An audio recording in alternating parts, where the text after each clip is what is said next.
Hoodslam was really born out of the wrestlers just wanting to put on a show for themselves, just for their own entertainment, which is where the slogan "Fuck the Fans" came from. It's like, we're not here for the fans, fuck the fans, we're here for our own amusement. But what we were doing was so entertaining amongst the guys doing it that we were like, you know what? Maybe the fans will find this entertaining. And lo and behold, they do, and they come by the hundreds every month to check out Hoodslam.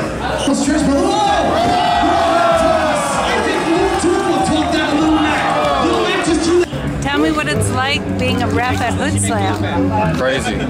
You don't know what's going to happen from one time to the next. 1, 2,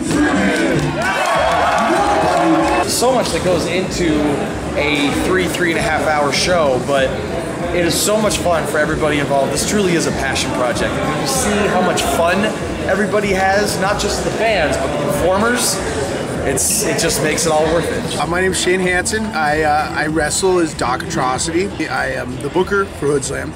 My job as the booker is to create these storylines. We like to give all of our wrestlers motivation. And to have good motivation, you have to have a story, a reason. Traditionally, in professional wrestling, there's usually about maybe 24 stories to tell. People's motivations predominantly tend to be somebody turned on me, somebody stole my girlfriend, or you know, somebody has something that I want. And they're all basically simple storylines. We think our characters have a little more depth than that. So we give them a little more motivation for fighting. Sometimes maybe not as more superficial reasons. For instance, we have a feud going on between the Butabi brothers. We're gonna do the world's first high life match.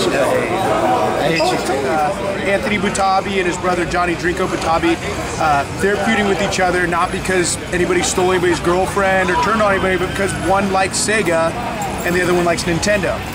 And as anybody knows, growing up with a brother, if you have an older brother who likes Nintendo and you like Sega, that can be a real point, an enormous issue between the two of you. And that's something that we try to bring to Hoodslam, is that kind of character depth. They're not just one-dimensional characters like a lot of professional wrestlers or WWE. But our characters actually are characters that our audience can relate to. They're not perfect. They're not video game avatars. They don't look necessarily superhuman. They look like everyday people that you could relate to. For the most part, I mean, there's characters like Drugs Bunny that, you know, Mega Man that you probably couldn't relate to unless you're a video game character or a drug addict rabbit. But for the most part, our characters have multi-dimensions so that we engage our audience. This is my last Hoodslam as a blonde. After this, I'm getting rid of the blonde gimmick. I'm gonna go all purple. I feel like this is my time to be able to do that. To the front and then do a in the Bay Area, there's actually a lot out here. I'm still kind of popping my cherries, so to speak, out here. Right now, I'm kind of just doing it for fun, just because, I don't know, I guess it like clears my head. I stop thinking about like work and everything that's pissing me off, and all I'm thinking about is me and the other person. I'm better known as Ultra Girl Brittany Wonder. I've always wanted to be a pro wrestler since like the history of ever. I found a little indie company in Sacramento called Supreme Pro Wrestling. I started training with them, and here I am.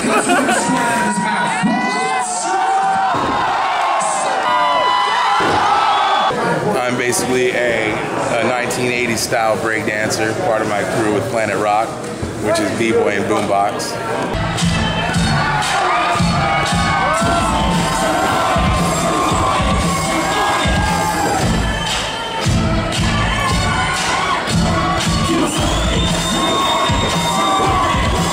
I'm Mary Jane Lawless, and I have been a participant of the Hoodslam audience for maybe a year and a half now. I've been wrestling in this area for probably 15 years. I actually trained a lot of these guys there on these shows. Hey, I'm the Vampire Warrior Gangrel. I got involved with Hoodslam because Sheik's a buddy of mine. He invited me down one day, and then I came down here and I've been hooked on it ever since. So I've been banging and banging 24/7 doing what I do. It's an attitude, it's a lifestyle. Live it, dig it, love it. Hoodslam. And It's been great, especially here at Hoodslam and anywhere else. I feel like I belong here. There's plenty of room at the bar. There's plenty of room for me at Hoodslam. These guys here, they're always there for me, and it's just a wonderful family that I've never had. But this, on the other hand, is Hoodslam, the real deal, the real deal. Do the green eyeshadow. Then I have to get into my actual gimmick, which is this green leotard thong, I guess. My name is Ray's. I come here from Southern California. People generally know me as a pretty aggressive female wrestler. I usually take on the guys when I do. So, and in fact, I don't think I've ever had a singles match against a girl. Rick Scott Rick. We're the Stoner Brothers. We've been wrestling like 10 years. California's got the best wrestling out here, and Hoodslam is the place to be. And that's why everyone's here. That's why everyone comes here. And the person in the ring is a person, like complete and whole, and they have personality and they have likes and dislikes. But at the same time, it can be a completely different person from the person that's outside the ring. But I'm also the massage therapist for all the boys and the wrestlers.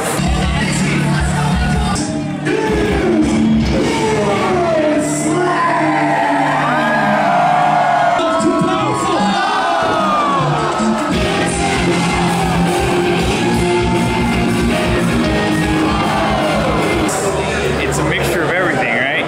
You get a big show, you get some violence, you get some rock and roll. It's all in one giant ball. Right? And I'm a huge fan of just human movement in general. So, favorite part of Hoodslam, I like the intermission. I like when we have the fire girls or the sideshow.